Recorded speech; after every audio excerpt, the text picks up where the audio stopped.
Halo semua, balik lagi di Sumur Gadget. Oke, di video kali ini gue akan kasih ke kalian 5 alasan kenapa iPhone 11 jadi iPhone paling worth it untuk dibeli di tahun 2022. Yuk, kita bahas.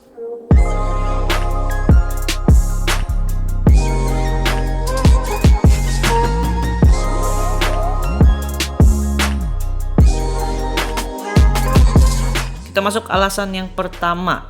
Udah pasti dari segi harga. Seriusan, ini untuk sebuah iPhone menurut gue udah murah banget.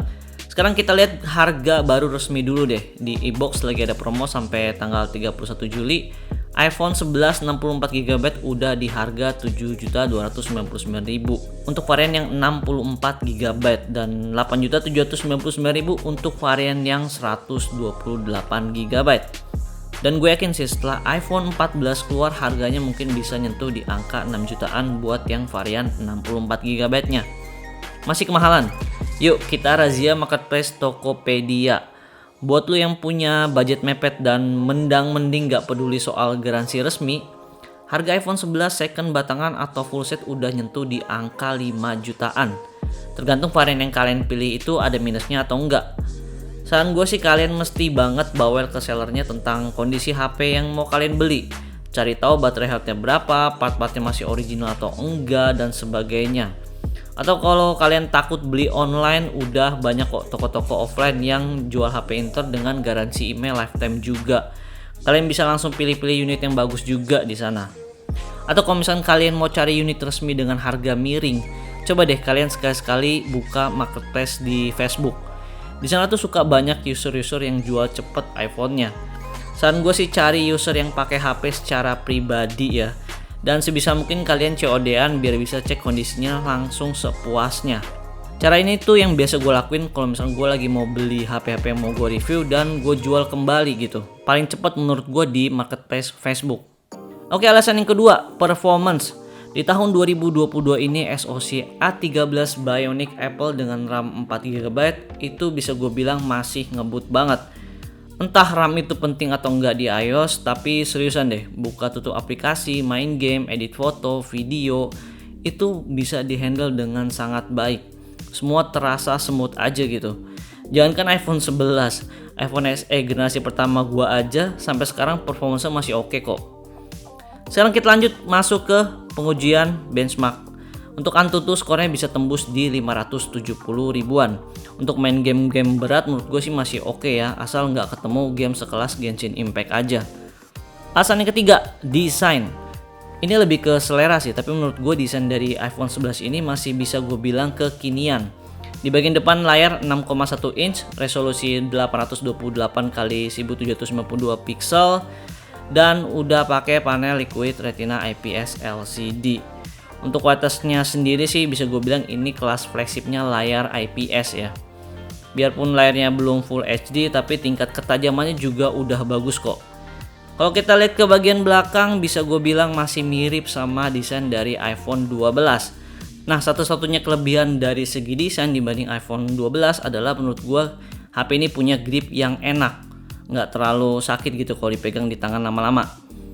Warna-warna di iPhone 11 juga lebih colorful dibanding iPhone sebelumnya. Apalagi buat kalian yang cewek gitu pecinta selfie mirror, masih bisa banget kok desain iPhone 11 ini untuk dipamerin di sosial media.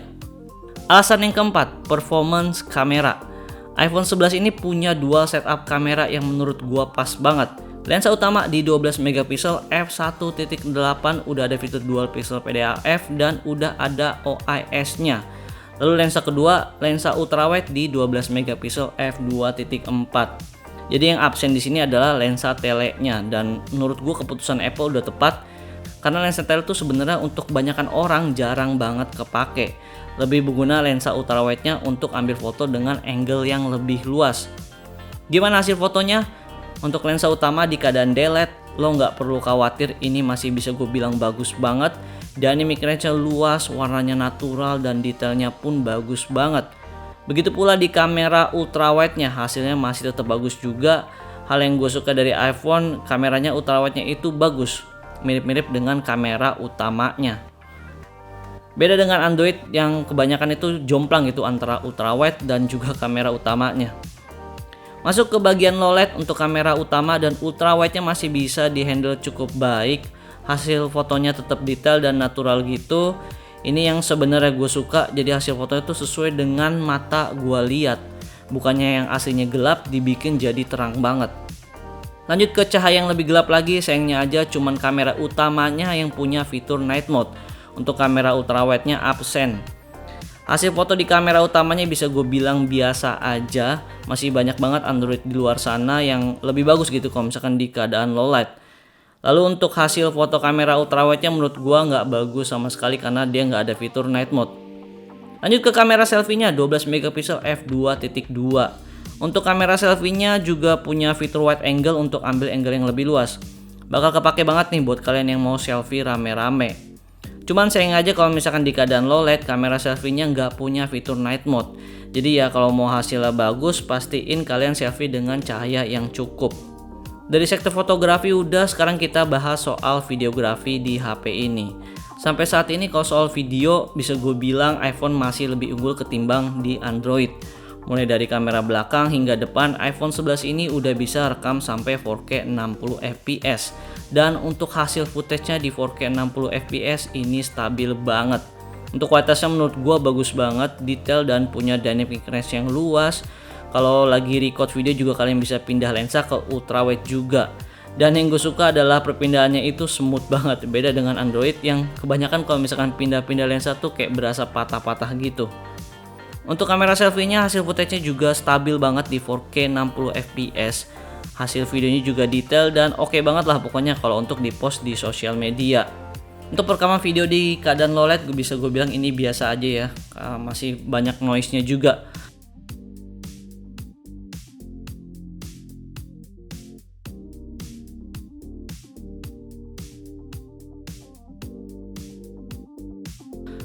Lanjut ke alasan yang terakhir, kelima, update software. Untuk update iOS di HP ini biasanya Apple tuh bisa support minimal sampai 5 tahun update.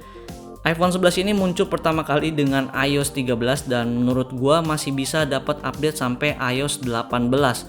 Syukur-syukur malah bisa sampai 6 tahun update ke iOS 19. Kalian bisa lihat di iPhone SE generasi pertama yang gua punya itu masih bisa support sampai iOS 15 saat ini. Jadi total udah 6 kali update iOS sejak pertama kali muncul di iOS 9. Dan percayalah, update iOS di iPhone tuh nggak seburuk seperti update Android yang biasanya kadang suka buat HP makin boros dan lemot.